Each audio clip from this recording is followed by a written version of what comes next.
그러니까 어떻게 보면 예술이 할 수 있는 일 중에 하나는 되게 낯설게 하고 궁금하지 않은 것들을 궁금하게 해주고 질문하게 만들고 이런 것들이 제가 예술이 할 수 있는 역할이라고 생각을 갖고 있는 그렇게 작업하고 있는 것 같아요.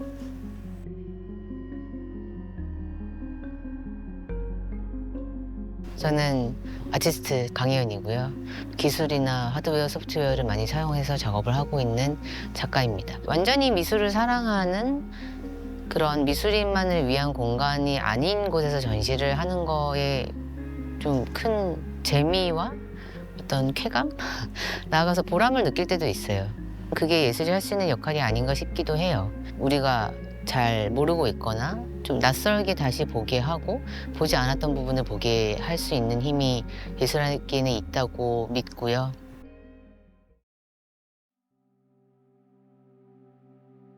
2022년 정도부터 이제 거의 AI 광풍 속에 살고 있잖아요. AI에 대해서 얘기를 할 때 사람들은 대부분 아웃풋에 대해서 얘기를 하죠. 그보다는 그 앞단에 있는 이야기를 할 때가 되지 않았나 생각을 해요. 도대체 어떤 과정을 거쳐서 AI가 이런 것들을 생산을 해내는 걸까? 어디서부터가 머신이 트레이닝을 해서 스스로 학습을 하고 있는 것인가? 그거를 파악하지 못한 채 아웃풋만 얘기를 한다면 조금 위험해질 수도 있지 않을까?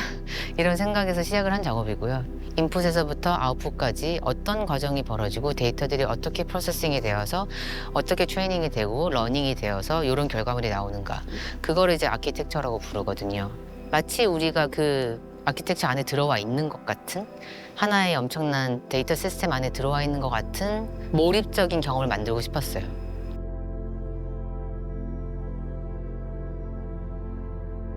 그래서 저는 이 공간을 캔버스를 삼아서 스토리텔링을 하는 사람인 것 같아요. 사운드적인 부분, 비디오적인 부분, 설치적인 부분, 시뮬레이션적인 부분 다 합하면 정말 복잡한 과정을 거쳐서 완성은 되지만 이 모든 것들이 결국에는 어떤 하나의 스토리를 전하고 싶은 거예요.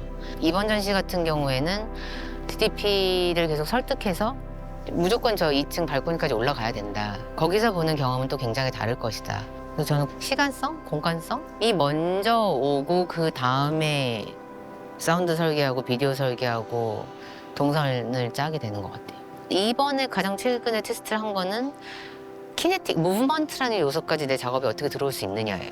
무브먼트가 들어오면 시공간에 하나의 요소가 더 들어오게 되는 거잖아요. 그래서 보시는 것처럼 공간이 계속 변하게 되죠. 제 생각하기에는 재밌는 결과물이 나온 것 같아서 이걸 가지고 또 작업을 하지 않을까 싶어요.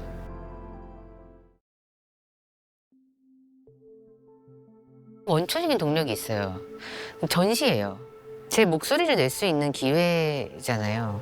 내 목소리를 들어주세요라고 초대를 하는 거거든요. 이야기에 귀를 기울여주세요라는 그 플랫폼이 저한테는 전시인 것 같거든요. 그래서 그게 때로는 뭐 환경에 대한 이야기이기도 하고 때로는 AI에 대한 이야기이기도 하지만 그 되게 근간에 깔려있는 어떤 메시지는 늘 크게 변하진 않는 것 같아요.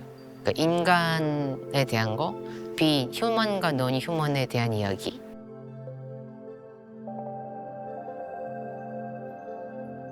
인간과 매체에 대한 관심은 계속 있었어요. 그게 휴먼과 논휴먼으로 좀 더 이렇게 방향이 살짝 틀어지게 된 게 코로나였었거든요. 저뿐만이 아니라 이제 모든 창작하시는 분들이 예술이 필요한가? 이런 인류가 절멸로 향해 가고 있는 순간에 예술 따위가 무슨 일을 할 수 있나라는 고민을 했었던 것 같아요. 그래서 다른 주제를 생각할 수 없었고 그래서 그걸 나는 어떤 식으로 아티스틱하게 풀어야 되나 고민을 많이 하는데 저는 초반에 정말 리서치를 많이 해요. 눈에 들어온 그 단어가 있었어요.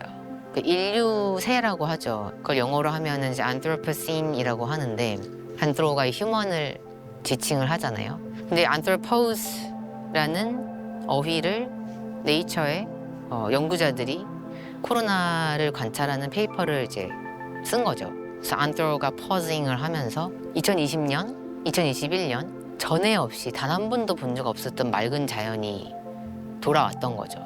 그래서 그 단어가 저에게 줬던 그 울림이나 영감 같은 게 굉장히 강력했었던 것 같아요.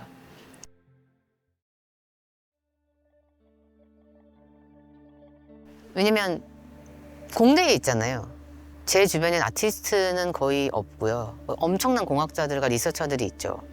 그리고 협업을 하는 대상들도 나사와 만나서 얘기를 하고 구글과 협업을 하고 이런 DDP라는 기관과 협업을 하게 될 때도 있고 저는 스테레오 타입이 없어요. 그러다 보니까 저는 예술에 대해서 되게 고민할 수밖에 없어요. 저들은 저렇게 엄청난 성과를 내고 인류에 되게 혁혁한 공헌을 하고 있는데 나는 뭘 하고 있는 건가? 라는 고민을 할 수밖에 없는 환경에 놓여 있고요. 그렇기 때문에 요새 생각하고 있는 것들은 인류가 너무 많은 업적과 동시에 실수들을 저질러서 이제는 너무나 소외되고 이해하지 못하는 사람들이 많아지고 있는 것 같아요. 그러니까 어떻게 보면 예술이 할 수 있는 일 중에 하나는 이 간격을 계속 좁혀주는 일일 거라고 생각을 해요. 되게 낯설게 하고 궁금하지 않은 것들을 궁금하게 해주고 질문하게 만들고 이런 것들이 제가 예술이 할 수 있는 역할이라고 생각을 갖고 있는 그렇게 작업하고 있는 것 같아요.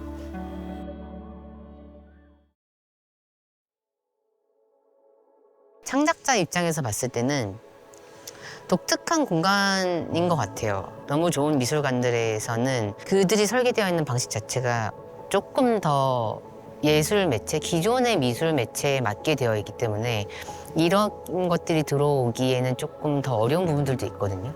그러면 우리는 도대체 어디서 작업을 하고 어디서 우리 작업들을 선보여야 되는지가 늘 가장 큰 고민들이란 말이죠. 그래서 그런 것들을 좀 더 잘 흡수하고 좀 더 새로운 비전들을 제시해주는 역할을 해주신다면 더 앞으로의 10년이 빛나지 않을까?